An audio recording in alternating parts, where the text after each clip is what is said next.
Located on the edge where Eastern Europe meets Western Asia, Armenia sits at a strategic point in the Caucasus.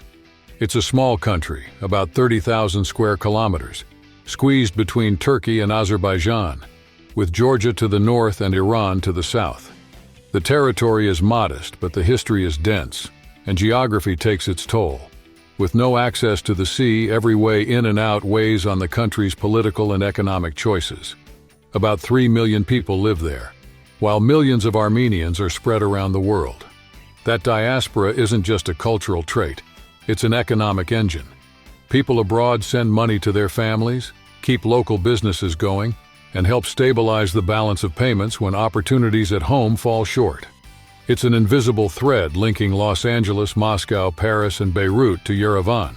Before we go on, hit subscribe and turn on the bell. That way, every new episode lands right on time and nothing on this journey slips by.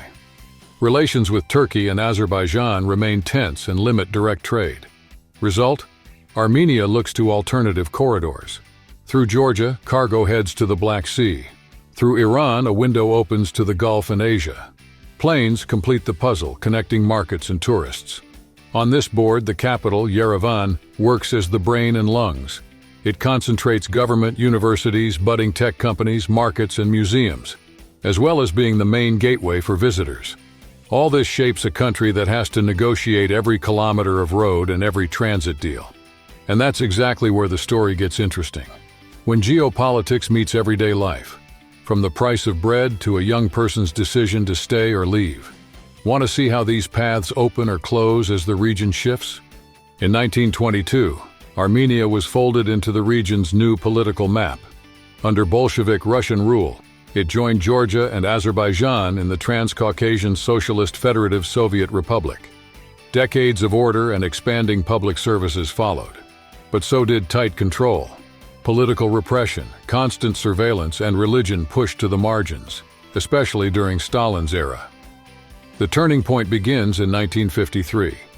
With the leader's death, the hardened climate gives way to small openings. The church can breathe again, and in 1967 the country erects a memorial to the victims of the genocide, a gesture that marks the landscape and the collective memory. When the Soviet Union collapsed in 1991, independence returned. Along with it came a test kit, a fragile economy, war with Azerbaijan, and the weight of a blockade imposed by Azerbaijan and Turkey. Before that, in 1988, a devastating earthquake had left deep scars and about 23,000 dead, a reminder at any moment of everyday vulnerability.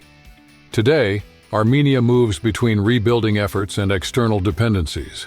In Yerevan, the tension is noticeable, especially among men, who are more marked by the stress of a country on alert.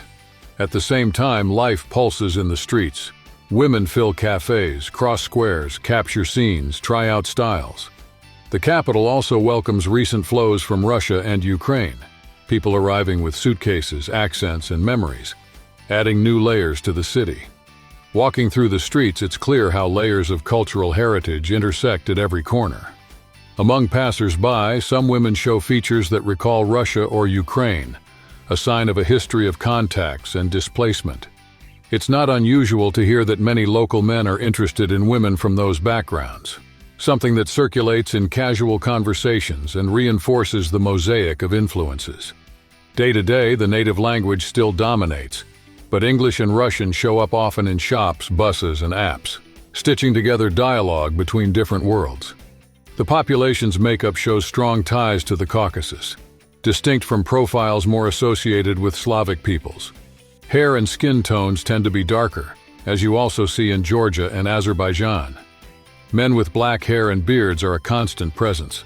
Women generally have dark hair and more olive skin. This visual hallmark blends into storefronts, market spices, and music drifting from windows, creating a recognizable scene. Before we go on, hit subscribe and turn on the bell.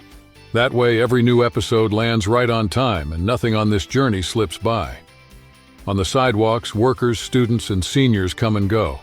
Many make plans to try business or jobs in Russia and European countries, a reflection of the local market's limits. Young people cluster in central areas where the internet is better, courses are available, and networks promise more. At home, family life weighs on choices. In marriages, the setup tends to be more patriarchal. Even when they start out active at work, many women focus on the family after becoming mothers, a role valued in a place with a small population. That reshapes schedules, creates support networks among neighbors, and sets priorities. With about 3 million inhabitants, the country faces a simple and urgent dilemma: grow so it doesn't shrink in the future.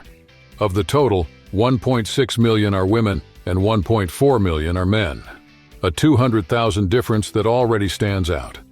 That math weighs even more when many young people decide to leave for other parts of Europe. They go in search of opportunities and, by leaving, open a demographic hole the country still doesn't know how to fill. There's another trait that helps explain the feel on the streets: a sports betting craze among men. Add to that a widespread desire to get rich fast, while part of the population sees the local job market as too short for long dreams. Even so, Yerevan keeps its own rhythm. The capital is notably clean, and the traffic tells part of the story. Modest cars and pricier models share the same avenues. Pedestrian behavior reveals a curious habit. On main roads, lots of people cross even when the light is red, a habit that thrives where enforcement falls short. In summer, another test: intense heat, dry air, low humidity. The fountains scattered around the city become pit stops. Cold water, a quick photo, and back on the route. Getting around flows with help from the subway, discreet and efficient, linking neighborhoods and routines. Yerevan reveals itself in layers. Downtown blocks and avenues carry marks of the Soviet era, with buildings that have weathered decades and still set the street's pace. Walking around, history shows up on facades and in public spaces that shift tone on weekends. Squares fill with music, fairs, meetups. The city gathers to see and be seen. Between one event and another, people unwind in parks and cafes. It's common for staff to chat with visitors, ask where they're from, even jump in a photo. That simple exchange is part of everyday life. There is, however, an unwritten social code. Conversations about politics call for care. Internal tensions and the delicate relationship with neighbors like Turkey and Azerbaijan can make certain topics sensitive. Even so, friendliness carries more weight. A hello usually opens doors, earns a smile, and sparks a chat. Before we go on, hit subscribe and turn on the bell. That way, every new episode lands right on time and nothing on this journey slips by. On the map of get-togethers, Republic Square hosts the big moments: concerts, celebrations, demonstrations. To get around, white minibuses cut across the city, a practical solution for locals and visitors. Police presence is constant and visible. When people take to the streets to protest, control follows closely to keep order. Not everything works as it should. Families with children still run into uneven sidewalks, scarce signage, and services that can't keep up with demand, an agenda still waiting for improvements. Walking through Yerevan, one detail jumps out. Playgrounds are scarce. Families who show up with kids look and end up relying on the street, with grown-ups paying extra attention. It's a contradiction in a country where the average is 2 children per family, and it shows how the city still invests little in play spaces for kids. Climb to the higher points and the scene changes. From up there, the outline of the mountains opens up, and on the horizon, the silhouette of Mount Ararat appears, already in Turkish territory. The view helps make sense of the region's geography and its closeness to the border. It also reveals Yerevan's scale, a compact city with few modern buildings and almost no skyscrapers. Anyone thinking about renting here finds a different reality that demands attention. Luxury and comfort are rare. Most apartments and houses need remodeling, with neutral-toned facades and simple interiors. A 2-bedroom runs about $500 a month, a heavy price for local incomes. On the streets, traffic tells part of the story. Many older cars, classic Mercedes, and Russian-made models still in circulation. That snapshot ties into a bigger challenge. Armenia's economy depends on imports and has limited domestic production, which drives up daily costs. For a family of 4, the minimum to get by is around $1,000 a month. Many live on less, stretching every expense and calculating every purchase. In Yerevan's streets, something quickly stands out. Many seniors are still working. It's not just a simple choice, but because the math doesn't add up. Pensions are small, and the minimum wage is around 75,000 drams, about $180 or $900, while the average monthly income, between $300 and $400, sits far from standards in much of Europe, the Middle East, and the Americas. This pushes many people to extend their working years and helps explain why shops and services have so many experienced hands behind the counter. And even so, Armenia has some aces up its sleeve. The wine sector has gained prestige and fills restaurant menus with sought-after local labels. It's a national pride and, for visitors, a tasty point of contact with the country's culture. When the road leaves the capital behind, the pace changes. Villages scattered among valleys and mountains reveal a straightforward way of life.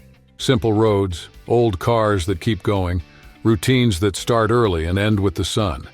The landscape makes room for a calm that contrasts with the city's back and forth, and invites visitors to notice the gestures of everyday life. Across the border, in rural communities in Georgia, autonomy sets the menu. Instead of relying on the store, families bake their own shoti bread in wood-fired stone ovens. It's a collective process. Neighbors gather, share the work, and later split the loaves among the homes. The result isn't just food, it's a bond. Customs like this help explain how the region balances scarcity and abundance, necessity and celebration. In Georgia's rural villages, the architecture shows a direct, unvarnished way of life. Houses built with raw stone and wood, unpainted walls, doors that creak in the wind, and roofs marked by time.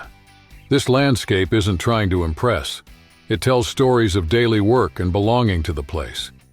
Early in the morning, anyone walking the streets sees orchards behind walls and small gardens by the windows. That's where the fruits and vegetables that stock the tables are born, picked in season, traded among neighbors, preserved for winter. Many families raise chickens, goats, or sheep, ensuring milk, eggs, and meat without relying so much on the market. The rhythm follows the seasons, and the idea of waste barely finds space. This closeness to the land, however, coexists with today's tensions. Political and economic issues cut through daily life, making services harder to access, pushing up costs, and forcing many to work around the lack of infrastructure. Even so, life keeps pushing forward. Those who plant learn to negotiate, those who raise learn to fix, those who sell learn to listen. And it's in that resilience that the country reveals a rare cultural richness. Between village fairs, family rituals, and recipes passed down at the table, visitors discover a web of customs that sustains the community. Thanks for sticking around till the end. If you enjoyed this trip, drop a like and tell us in the comments what stood out most. The rustic architecture, the gardens, the orchards, or the way the community organizes day to day. If you haven't subscribed yet, go ahead and subscribe and turn on the bell. Share this episode with someone who loves culture and simple living. It really helps the channel grow. Thanks for the company and for the constant support. See you in the next video.